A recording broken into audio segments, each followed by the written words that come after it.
This pre-release news cycle for Black Ops 6 Zombies has gotten the vocal side of the community in a very reactionary place.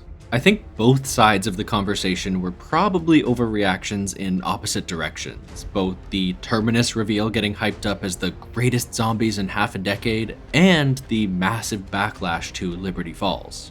I definitely see some things that I don't like, and I see a lot that I do, but a really important factor that we're all missing is how the game actually feels to play.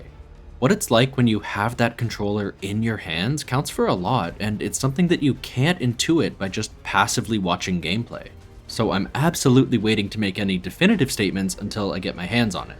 That said, because I was thinking about how important game feel is, it got me thinking about what exactly it was I was waiting to see.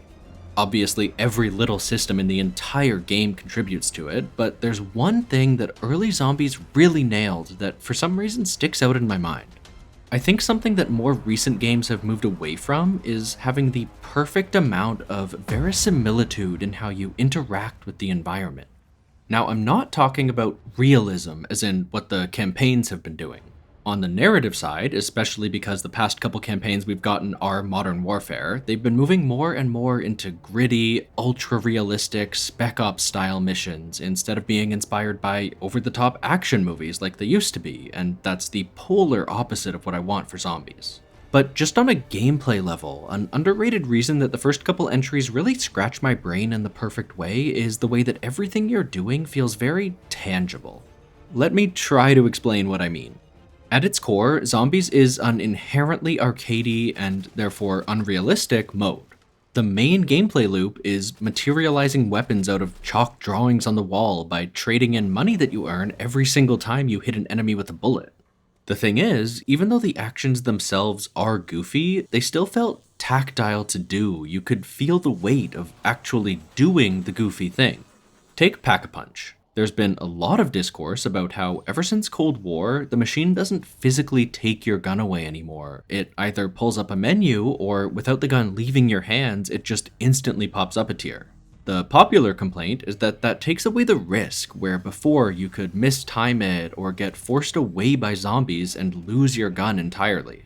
I don't disagree with that, but in practice it's trivial to just do it at the end of a round, or throw a monkey, or even just get far enough ahead of the train and you'll have enough time to do it. So yes, it does have gameplay implications, but I think my bigger issue is actually psychological. In the old games, it felt like the machine was really doing something. When you put a gun in, you can hear the machinery start to rev up, you can really imagine that there's work being done on that thing. Then there's that satisfying ding when it comes out, and it's visibly newer and shinier. You can almost imagine it's still hot to the touch floating there. In the new style, you can't get that same feeling of it being something totally new because psychologically, you have that continuous connection to it. Even though it's less incremental than Black Ops 4, the upgrades don't feel as meaningful because they don't have that excitement factor. Then buildables are probably the other big one. Again, you can make the complaint about going from map-specific, knowledge-based quests to just paying for things with salvage. That is absolutely a valid criticism. But separately, the way you literally get them from the table bothers me too. That knuckle crack animation really sold you on the idea that you were actually constructing something. After scrounging around for all the pieces yourself, you also had to take one more second to be intentional about it and actually build the thing. That little interruption made it feel like you had accomplished something and you were responsible for this new tool that now existed where it didn't before. When you're just buying things out of an incorporeal, infinite menu with a single button press, it's a lot easier to take it for granted. Even though you did collect the salvage, you don't have that same moment to reflect, so it doesn't feel like you earned anything. It just feels like clicking a video game menu. Which it is, but at least before it had the illusion of actually constructing something with your own two hands. And it doesn't take a lot to pull that illusion off. The buildable table isn't immersive. It's not like there's bespoke animations of you physically piecing each of the individual parts together one by one. You get a big immersion-breaking progress bar, and the knuckle crack animation is generic, and at the end of it all, the thing just pops into existence. Because again, full realism isn't the point. It doesn't have to be a full simulation, it just needs to have a bit of weight to it, which I hope makes it at least a possibility on the development side, because I'm being careful not to ask for too much. No custom animations or voice lines or major new assets.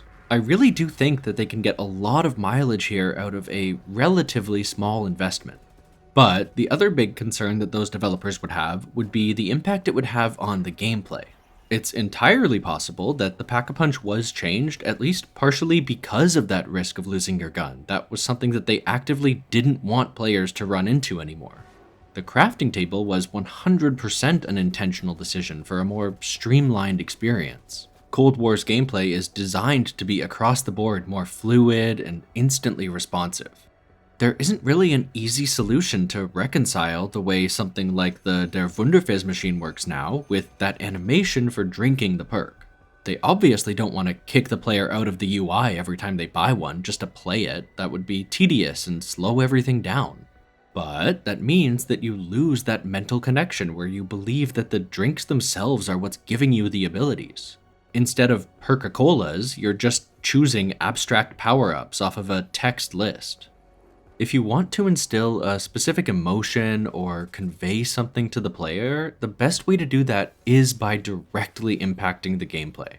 You can have all the narrative framing and audio design and everything else that you want, but the player can still absorb that very passively and feel disconnected from it up until the point where they're forced to actively engage with it, and they can't ignore it anymore because it actually impacts what they're doing.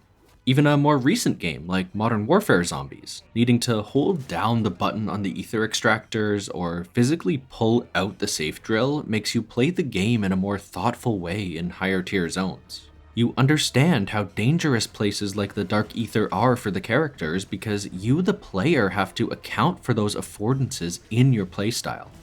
That said, even if gameplay fluidity is the unimpeachable priority number one at Treyarch, there is still some room to add some less intrusive, smaller feedback that still conveys some of that same feeling. For example, I've been picking on Cold War a lot because it's the game that made the first big leap in sanding off a lot of that texture in favor of menus and instant gratification. But there is also one thing that it did do that I thought was really cool. There was a lot of thought put into the details of how you opened doors and cleared debris. The big one that comes to mind is the Ethereum C4 you use a lot on D Machine. The magical floating furniture that flies up into the sky has its own charm for sure, but it does have a psychological impact, so it depends what kind of tone you're trying to convey. Cold War worked to make you feel like you were actually exploring an existing space instead of just clicking through arbitrary, very video gamey obstacles placed by an omnipresent developer you could feel the invisible hand of. To end off though, I do want to play devil's advocate for a second. It's totally possible to go too far here. There has to be a balance. There can't just be annoying little roadblocks on every single mechanic. Going back to MWZ, the new armor system definitely falls on that side for me. Physically equipping each individual plate does connect you to the system in a tangible way. You do understand how important armor is, and you do feel a sense of ownership over it. But when it's something you're doing that often, maybe 100 times an hour, it loses a lot of its impact. It loops all the way back around from feeling like a special moment with weight to it, all the way back to just another game mechanic that you at best autopilot past and at worst are actively annoyed by. At the end of the day, this isn't something that's gonna make or break Black Ops 6. It's tiny, surface level details, and obviously I hope they're prioritizing big systems like enemy variety and side quests. But at the same time, little details add up. As much as I disagree with dismissing modern zombies entirely as just war-zonified, I do think that these kinds of little touches could go a long way to making it feel a lot more like a living world and giving the mode that sense of place that I think is what people are really asking for. It's not a deal breaker, but I do think that the way it was implemented in those older games represented a certain philosophy that I think the modern entries could benefit from. So it's more the smallest thing I can think of that I would still love to see in Black Ops 6.